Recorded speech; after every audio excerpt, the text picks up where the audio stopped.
In this video, we're going to go over how to add a new user in the Vital Interaction system. So on the left sidebar, you're going to go down here to Settings, and then under Settings, the second one under Settings, you've got General and then User Settings. You're going to click into User Settings. Now that's going to take us to the current list of users that we have now. To add a new user, you're going to go to the second selection in this bar here and click Add User. Now this is probably going to autofill with my information, but what you would do is go in here and put whatever information you need to for their first name, last name, email. You'll assign a temporary password for them, which they can then change later.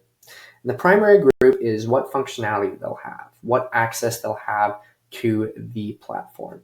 So under basic, all that is what you assign to them. That's what they're able to view for doctors and facilities. If you give them customer admin access, then they're then able to view any facility and doctor. And then the customer super admin access will be basically the same access that you have. They'll be able to do all the things a customer admin can do, and they'll also be able to add users just like you. So you put in their phone number. You want to make sure that this is checked as active. You'll keep the beta site checked. Security profile, just leave this as default, but neither of these you'll have to worry about. Then user access, this is once again just preference in what you want them to have access to. So allow general settings access. You see the general settings here. You can see what's involved in that. Facility settings access is going to be this clinic settings here. So you can decide whether you want them to have access to those two things and check or uncheck accordingly. So here kind of is the viewing and notification options. So if all of these are checked, then in this row, then that means that they can view all of these things. This is probably something that you're going to want them to be able to do. However, the notifications and the daily report, probably less so. Notifications are going to give you an email notification for every single one of these. So for instance, for the appointment reminder, if you have the check mark on, every time that a patient cancels an appointment or a message doesn't go through, you're going to get an email notification. So if this is somebody who's scheduling and wanting to work on rescheduling, then these are probably good things to have checked. However, if you're in a manager position, it's probably not going to be useful and will probably just overwhelm you with email messages.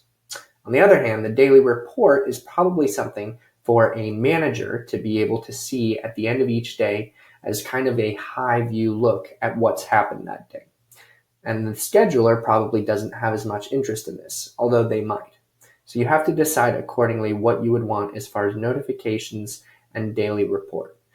If you don't want either of them, then you can uncheck both of these. If you only want some, you can check a few. However you want, it's fully customizable. Now, if we scroll down, we see here the different facilities that we have. So this is our test account, so we only have one facility. But if your practice has more than one facility, then you'll see a list of them here.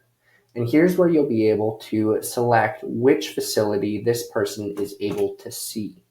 So if you select this one and 3 others, that's who they'll be able to see. If you only select one, that's what they'll be able to see.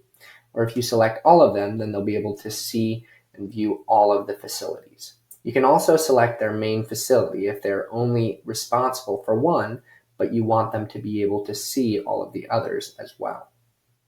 The last thing that you do is select what access they have to different doctors. If you only want them to have access to a few doctors, then you can unselect some and keep the others. Hopefully this helps. Please don't hesitate to reach out to our support team if you need any more help with this.